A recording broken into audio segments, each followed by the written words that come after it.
ин роҳҳои вайронаву валангургаштаи дараи зебоманзара ва сайёҳии ҷамоати деҳоти алмосии шаҳри ҳисор мебошад. бояд гуфт ки ҳамарӯза аз ин роҳҳо садҳо сокинон ва сайёҳони дохиливу хориҷӣ раво доранд. баҳри истиқболи ҷашни 30-солагии истиқлолияти давлатии ҷумҳурии Тоҷикистон ва эълон гаштани солҳои 2019-2021 солҳои рушди деҳот, сайёҳӣ ва ҳунарҳои мардумӣ бо ташаббуси мақомоти иҷроии ҳокимияти давлатии шаҳри ҳисор ва дастгирии соҳибкорони ватандӯсту ободкори ҷамоати деҳоти дурдасти алмосӣ роҳҳо пурра асфалтпӯш карда мешаванд. хусусан роҳҳои деҳаҳои Тутака, Гулисурх, Алмосӣ, Зиракӣ, Неъматбоӣ ва Бобусурхон ки таъмирашон аз даврони шӯравӣ боқӣ мондасту ҳангоми боришот рафту омади автомашинаҳо ғайриимкон ва барои пиёдагардон душворӣ пеш меорад, асфалтпӯш карда мешавад.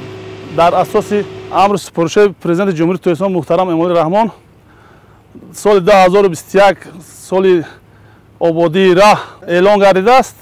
имрӯз мо иқдом гирифтем соҳибкорони маҳаллӣ хати зиёда аз 9 километр роҳро пурра мунфарш карда имрӯз барои рафтуомади аҳолии ҳамин мардуми ҷамоати деҳоти алмосӣ мусоидат намудем. дар ҳамин деҳаи Тутака якта магазини хӯрокворӣ ва як сарфарошхонаи зарурияти мардум буд, ба анҷом расонда шуд ҳайсиёти соҳибкори маҳаллӣ.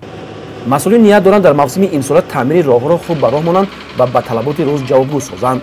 ин иқдоми мазкурро сокинони ин гӯшаи кишвар деҳаҳои дурдасти шаҳри ҳисор дар самти ободкориву созандагии як гӯшаи ватанашон қарзи шаҳрвандӣ ва анҷоми ин амалро саривақтӣ меҳисобанд.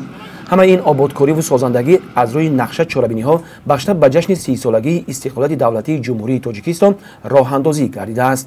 104 иншооте ки ба нақша гирифта будем ба пуррагӣ баҳри пешрафти ҷомеа супорида шуд ва чуноне ки ба ҳамагон маълум аст, дар асоси дастури супоришҳои асосгузори сулҳу ваҳдат пешвои миллат президенти ҷумҳурии Тоҷикистон муҳтарам Эмомалӣ Раҳмон соли 2021ро соли ободии роҳ эълон кард.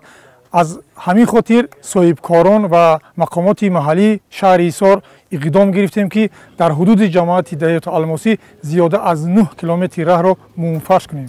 ба ҳамагон маълум аст ки роҳҳои ҳудуди ҷамоати деҳоти алмосӣ бисёр фарсуда шуда буд ва аз анамин иқдоми неки пешвои миллат президенти ҷумҳурии Тоҷикистон истифода бурда соҳибкорон иқдом гирифтанд ки анамин роҳе ки чуноне ки ба шумо шоҳид ҳастед ба пуррагӣ мунфарш намуда барои озод рафту омади шаҳрвандон мусоидат расонанд. дар таъмири аксар қитъаҳои роҳҳои маҳаллӣ сокинон низ ба тариқи ҳашар дар корҳои ҳамворкунӣ иштироки фаъол менамоянд. дастҷамона ва якдилона ба анҷом расондани корҳои бунёдкорӣ рӯзторӯз дар ҳамаи деҳаҳои аҳолинишини шаҳри ҳисор бештар мегардад. ба андешаи онҳо сам гузоштан дар корҳои созандагии як гӯшаи ватани худ шарафу ифтихор аст.